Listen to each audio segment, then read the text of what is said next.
ஏங்க OPPO Reno14 series வந்துருச்சுங்க.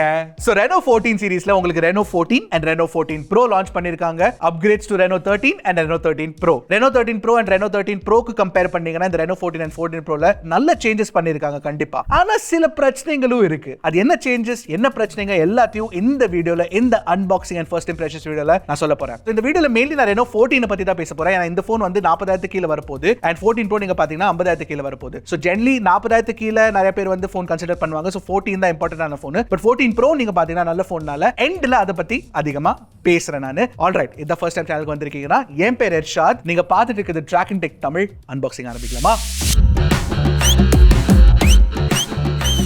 So Reno14 box unbox பண்ண போறேன். 14 Proலயும் உங்களுக்கு அதே விஷயம் தான் கிடைக்க போகுது. எனிவே பாக்ஸ் நீங்க பாத்தீங்கன்னா நல்ல ஒரு சில்வர் கலர்ல கொடுத்திருக்காங்க. நல்ல பளிச்சுன்னு இருக்கு. 8256GB வேரியன்ட்ங்க. ஆமாங்க, பேஸ் வேரியன்ட் 8128 ல இருந்து 8256 க்கு அப்கிரேட் பண்ணிட்டாங்க, which is a good thing. So பாக்ஸ்க்குள்ள நீங்க பாத்தீங்கன்னா by the way OPPO AI phone போட்டுருக்காங்க. AI திறந்ததுக்கு அப்புறம் இங்க வந்து ஒரு இன்னொரு பொட்டி கொடுத்திருக்காங்க. அதுல மேக் யோர் மொமெண்ட் அப்படின்னு போட்டிருக்காங்க. ஆப்வியஸ்லி இதுக்குள்ள நீங்க பாத்தீங்கன்னா உங்களுக்கு கேஸ் கிடைக்கும். and let's take a look at the quality of the case. But அதுக்கு முன்னாடி குவிக் ஸ்டார்ட் கைட் கொடுத்திருக்காங்க.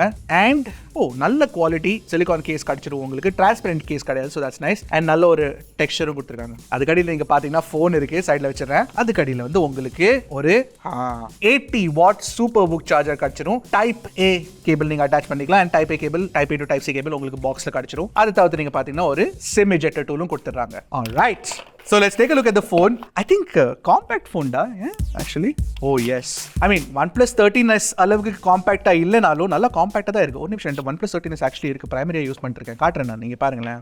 அவ்ளோ பெரிய சைஸ் டிஃபரன்ஸ்ல கிடையாது. So OnePlus 13sல உங்களுக்கு 6.32 inch டிஸ்ப்ளே கொடுத்திருந்தாங்க. and இதுல வந்து 6.59 inch டிஸ்ப்ளே இருக்கு. ஆனா நல்லா சின்னதா வச்சிருக்காங்க. and in fact in hand feel ரொம்ப நல்லா இருக்கு. பார்க்கிறதுக்கு actually அப்படியே almost similar to OnePlus 13s இருக்கு. and சைடுல நீங்க பாத்தீங்கன்னா ப்ராப்பரான உங்களுக்கு மெட்டல் ஃப்ரேம் கொடுத்திருக்காங்க. பிளாஸ்டிக் இன்சர்ட்ஸ் இங்க கொடுத்திருக்காங்க. of course அதுல வந்து உங்களுக்கு ஆண்டனா லைன் கிடைச்சிரும். wow, metal and glass finish கொடுத்திருக்காங்க full designல உங்களுக்கு. and glass protectionக்கு உங்களுக்கு Gorilla Glass 7i கொடுத்திருக்காங்க. ஒரு தடவை நான் இத போட்டு காட்டுறேன் உங்களுக்கு எப்படி இருக்குன்னு பார்க்கிறதுக்கு. பில்ட் குவாலிட்டி சொல்லவே வேண்டாங்க, தாறுமாறா இருக்கு. I like it. oh wow, very nice, very nice.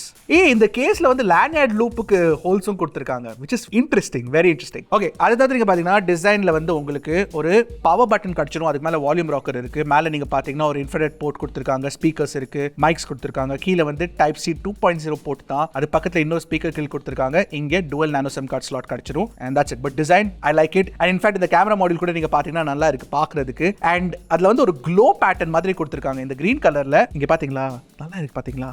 very nice, very well done design. so இதுல ரெண்டு கலர் கொடுத்திருக்காங்க, forest green and pearl white. by the way already Arnav use பண்ணும்போது ஸ்கிராட்ச் பண்ணி விட்டுருக்காங்க பாத்தீங்களா? அவன் யூசேஜ் அப்படிதான், என்ன பண்ண முடியும்? அவனை நம்பி எதுவுமே பண்ண முடியாது. anyway இந்த போன்ல உங்களுக்கு IP68 plus IP69 ரேட்டிங் கொடுத்துறாங்க. and என்னதான் ஸ்கிராட்ச் விழுந்தாலும் நாங்க ஒரு சின்ன டிராப் டெஸ்ட் பண்ணி தான் பாப்போம். obviously for you guys. sponge bionic cushioning கொடுத்திருக்காங்களாமா இதுல. ஒண்ணும் ஆகாதுன்றான்.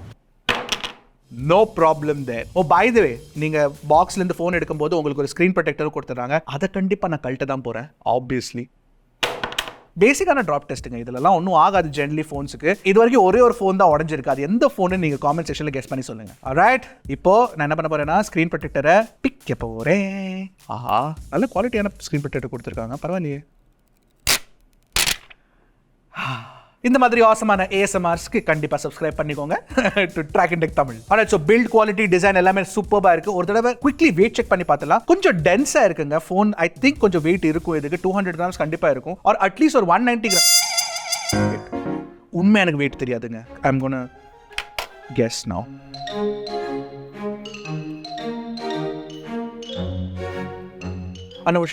வாங்க ஒரு நிமிஷம். இப்போ வெயிட் கெஸ் பண்றேன் நான். இதோட வெயிட் வந்து ஐ திங்க் 196 grams. தப்பா இருக்க போது பாருங்களேன். 192 grams.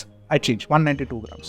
187.5, not bad. ஒரு 5 gram difference, 4.5 gram difference. So yeah, good weight distribution, நல்ல in hand feel, நல்ல பிரீமியமான ப்ராடக்ட்டுங்க. இன்ஃபேக்ட் இந்த பிரைஸ் ரேஞ்ச் நீங்க பாத்தீங்கன்னா நிறைய ஃபோன்ஸ்ல வந்து உங்களுக்கு கிளாஸ் அண்ட் மெட்டல் கொடுக்கறது இல்ல. இன்ஃபேக்ட் ஈவன் 40,000 ரூபாய்க்கு. சோ OPPO கண்டிப்பா ஒரு நல்ல விஷயம் தான் பண்ணிருக்காங்க. ஓகே, இப்போ டிஸ்ப்ளே கிட்ட பார்க்கலாமா? டிஸ்ப்ளே நீங்க பாத்தீங்கன்னா 6.59 inch AMOLED டிஸ்ப்ளே கொடுத்திருக்காங்க. இதுல 120 Hz refresh rate இருக்கு and LTPS டெக்னாலஜி கொடுத்திருக்காங்க. அப்படினா 60, 90, 120 Hz வந்து அது refresh பண்ணிக்கும். So that is good. Peak brightness brightness வந்து HDR பீக் பிரைட்னஸ் மெட்ரிக் எங்களுக்கு தெரியாது, அவங்க டீடைல்ஸ் கொடுக்கல.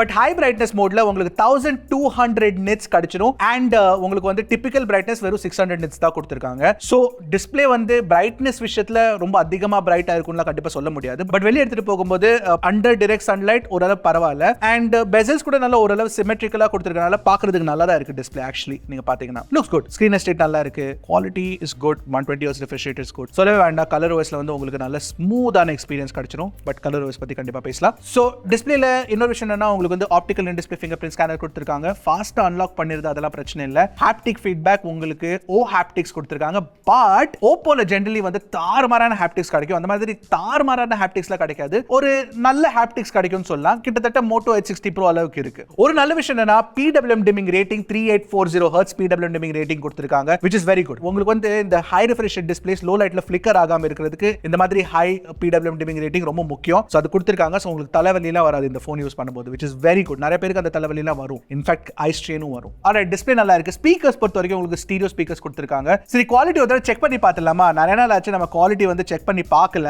சோ ஒரு தடவை நம்மளே செக் பண்ணி பார்க்கலாமா? லைவா செக் பண்ணி பார்க்கலன்றேன் நான். யூடியூப் பிரீமியம் கிடையாது நம்மள்ட்ட. அர்ணா சொல்ற F7 வீடியோ ப்ளே பண்ணலாம். கீபோர்ட் சேனல்களின் நாயகர். சோ கண்டிப்பா வீடியோ கடைசி வரைக்கும் பாத்துருங்க. இத ஃபர்ஸ்ட் டைம் சேனலுக்கு வந்திருக்கீங்கன்னா என் பேர் ஹர்ஷா. நீங்க பாத்துட்டு இருக்கிறது Trakin தமிழ். இங்க ஆரம்பிக்கலாமா?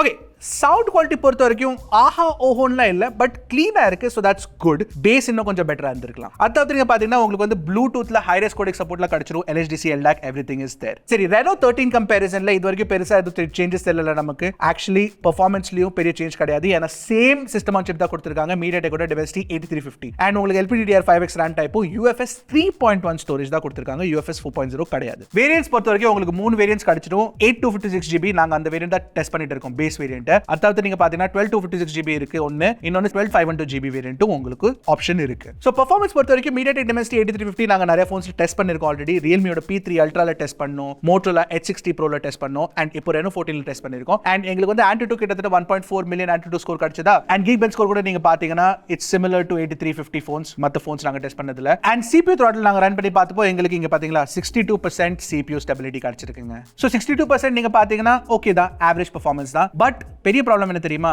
ஓப்போவோட ஃபோன்ஸ்ல நாங்க ஜெனரலி நோட்டீஸ் பண்ணிருக்கோம் GPU throttling கண்டிப்பா இருக்கு. ஏன்னா 3D Mark Wildlife டெஸ்ட்ல எங்களுக்கு GPU ஸ்டெபிலிட்டி வந்து கிட்டத்தட்ட 40-45% தான் கிடைச்சது. ஆனா பெஸ்ட் லூப் ஸ்கோர் பரவாயில்ல, நல்லா தான் இருக்கு. சோ ஓவரால் கிராஃபிக்ஸ் பெர்ஃபார்மன்ஸ் நல்லா இருந்தாலும் ஒரு 2 மணி நேரம்லாம் நீங்க கேம் விளையாட விரும்புறீங்க, ஒரு 1 hour 2 hour கேம் விளையாட விரும்புறீங்கன்னா கொஞ்சம் throttling கண்டிப்பா ஆகுங்க. BGMல உங்களுக்கு 90 FPS ஆப்ஷன் கிடைச்சிரும், CODல 120 FPS ஆப்ஷன் கிடைச்சிரும். Genshin Impactல ஆவரேஜ் FPS 56-57 கிடைக்கிற சான்சஸ் இருக்குங்க. Reno 13 கம்பேரிசன்ல Reno 14ல பெரிய ஃபர்ஸ்ட் அப்கிரேட் என்ன தெரியுமா? பேட்டரி லைஃப் தாங்க. 5600 mAh பேட்டரியை அப்கிரேட் பண்ணி அவங்க 6000 mAh ஆக்கிட்டாங்க. அண்ட் உங்களுக்கு 80 வாட் சார்ஜிங் ஸ்பீட்ஸ் கிடைச்சிரும்.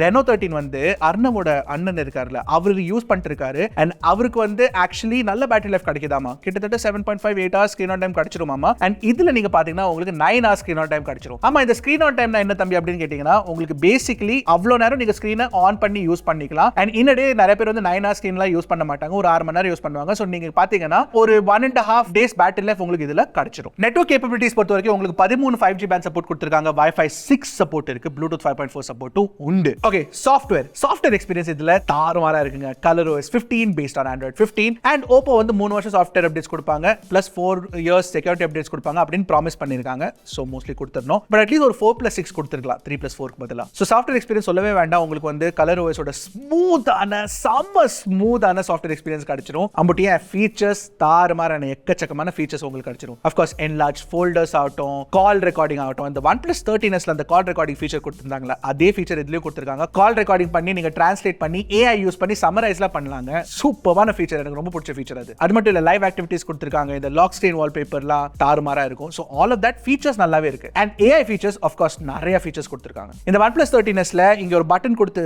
மைண்ட் ஸ்பேஸ்க்கு ஒரு பட்டன் கொடுத்திருந்தாங்களா, அந்த மைண்ட் ஸ்பேஸ்க்கு பட்டன் இல்ல, பட் மைண்ட் ஸ்பேஸ் ஃபீச்சரை கொடுத்திருக்காங்க. அப்புறம் மத்த ஃபீச்சர்ஸ் லைக் AI நோட்ஸ் இருக்கு, AI டிரான்ஸ்கிரைப் இருக்கு, அது எல்லாமே உங்களுக்கு கிடைச்சிரும். பிளஸ் நீங்க பாத்தீங்கன்னா போட்டோ எடிட்டிங்ல நிறைய புது ஃபீச்சர்ஸ் இன்ட்ரோ듀ஸ் பண்ணிருக்காங்க. ஃபார் எக்ஸாம்பிள் AI ரீகம்போஸ், அதையும் OnePlus 13sல பார்த்தோம். அது வந்து உங்களுக்கு இந்த போன்லயும் கிடைச்சிரும். அப்புறம் AI ஸ்டுடியோன்னு ஒரு ஃபீச்சர் கொடுத்திருக்காங்க, which is also very good. அப்புறம் நமக்கு தெரிஞ்ச AI ஃபீச்சர்ஸ் எல்லாமே இருக்கு. AI eraser, AI deflection eraser, everything is there. But ஒரே பிரச்சனை என்னன்னா, இந்த சாஃப்ட்வேர் எக்ஸ்பீரியன்ஸ்ல நிறைய எக்கச்சக்கமான தேவையில்லாத ப்ளோட்வேர் ஆப்ஸ் இன்ஸ்டால் பண்ணி வச்சிருக்காங்க. நல்ல விஷயம் என்னன்னா வேண்டாத ரெக்கமெண்டேஷன்ஸ்லாம் கிடையாது. ஸோ இந்த ப்ளோட்வேர் ஆப்ஸ் நீங்க அன்இன்ஸ்டால் பண்ணிட்டீங்கன்னா ஒரு நல்ல கிளீனான எக்ஸ்பீரியன்ஸ் உங்களுக்கு கிடைச்சிரும். So that's a good thing. Reno 13 கம்பேரிசன்ல இந்த Reno 14ல இருக்கிறதுல பெரிய அப்கிரேட் என்ன தெரியுமா? டெலிஃபோட்டோ கேமராங்க. இங்க தான் செஞ்சிருக்காங்க OPPO. இதுல 50 MP Samsung GN5 3.5x camera கொடுத்திருக்காங்க. அப்புறம் உங்களுக்கு 50 MP பிரைமரி கேமராவும் கிடைச்சிரும். அது ஆம்னிவிஷன் சென்சர் அண்ட் நீங்க பாத்தீங்கன்னா 8 megapixel ultra wide angle camera கொடுத்திருக்காங்க அண்ட் ஃப்ரண்ட்லயும் உங்களுக்கு 50 MP செல்ஃபி கேமரா கிடைச்சிரும். சோ இந்த மூணு 50 MP கேமராஸ் வச்சு நீங்க வந்து 4K 60 FPS வீடியோ ரெக்கார்டிங் பண்ணலாங்க. And OPPO video recording quality பாருங்க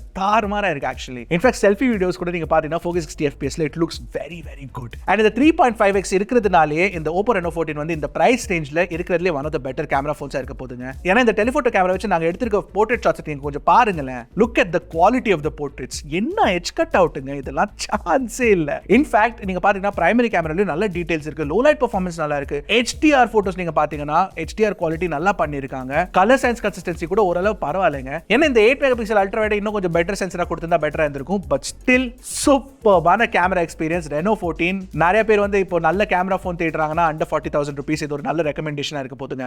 Is this going to be the best camera phone under 40? Quite possible. Could be. By the way, video end பண்றதுக்கு முன்னாடி quickly நான் Reno 14 Pro பத்தி பேசிடுறேன். பாருங்களேன், comparison பொறுத்த வரைக்கும் நீங்க பாத்தீங்கன்னா ரெண்டுத்துலயுமே சேம் தான். உங்களுக்கு வந்து கிளாஸ் பாடி, மெட்டல் ஃப்ரேம் அதெல்லாம் கொடுத்திருக்காங்க. பட் இது பாத்தீங்கன்னா கொஞ்சம் பெரிய போன் அண்ட் இந்த டிசைனை பாருங்களேன், அப்படி கிரேசியான டிசைனை பண்ணிருக்காங்க. நீங்க பாருங்களேன். பை தி வே இதான் அந்த pearl white கலருங்க. pearl white forest green. Nice colour யா. பை தி வே ஒரு விஷயம் நான் சொல்ல மறந்துட்டேன். இந்த ரெண்டு போன்ஸுமே பெரிய பேட்டரி. ஆஃப் கோர்ஸ் இந்த Reno 14 Pro ல உங்களுக்கு 6200 mAh பேட்டரி கிடைக்கும். இதுல 6000 mAh பேட்டரி கொடுத்திருக்காங்க. எவ்வளவு ஸ்லிம்மா வச்சிருக்காங்க பாருங்களேன். 7.4 mm திக்னஸ் தாங்க இதுல.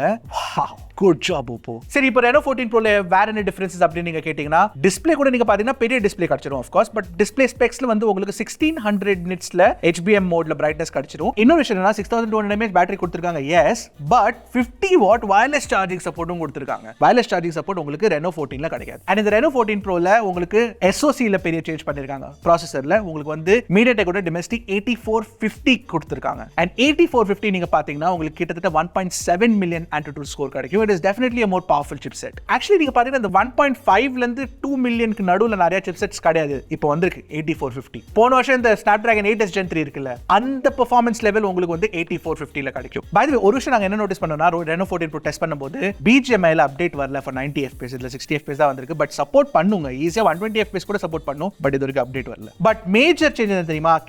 கேமரால தான் மேஜர் சேஞ்ச் கொடுத்திருக்காங்க. என்னன்னா அந்த அல்ட்ரா வைட் ஆங்கிள் கேமரா உங்களுக்கு 50 MP ultra wide angle camera கொடுத்திருக்காங்க. சோ நீங்க 4 கேமராஸ் வச்சும் உங்களுக்கு 4K 60 FPS video recording option கிடைச்சிருங்க, which is awesome. So Reno 14 Pro நீங்க பாத்தீங்கன்னா ப்ராப்பரான flagship, நியர் flagshipனு சொல்லலாம். ஏன்னா உங்களுக்கு 3.5x டெலிஃபோட்டோ கொடுத்திருக்காங்க, IP69 ரேட்டிங் கிடைச்சிரும், வயர்லெஸ் சார்ஜிங் இருக்கு. So yeah, 50000க்கு I think it is worth it even with the 8450. So overall ரெண்டுமே நீங்க பாத்தீங்கன்னா நல்ல பேலன்ஸ்டான camera focused phones with good software experience and I really like it. உண்மையா சொல்றேன் நானே, இந்த OPPO phones வந்து கொஞ்சம் அண்டர்ரேட்டடான phonesங்க. நிறைய பேர் அதை பத்தி பேசுறது இல்ல. பட் ஜெனரலி OPPO வந்து நல்ல வேலை செஞ்சுட்டு இருக்காங்க. இன்ஃபேக்ட் K series கூட நம்ம பார்த்தோம்ல, it was a good series. அதே மாதிரி Reno சீரிஸ்லயும் நல்லா அப்கிரேட் பண்ணிருக்காங்க. I like the Reno 14 Pro and the Reno 14. உங்களுக்கு பிடிச்சிருக்கா பிடிக்கலன்னு கண்டிப்பா காமெண்ட் செக்ஷன்ல சொல்லுங்க. By the way, இந்த Reno 14 சீரிஸ்ல உங்களுக்கு ஏதாச்சும் கம்பேரிசன்ஸ் வேணும்னா அதையும் கேளுங்க, நாங்க ட்ரை பண்றோம். ஆல்ரைட், அடுத்த வீடியோ சந்திக்கலாமா? அது வரைக்கும் டக்குன்னு டக்கு போடுங்க, கிளிக்கு Trakin Tech தமிழ்.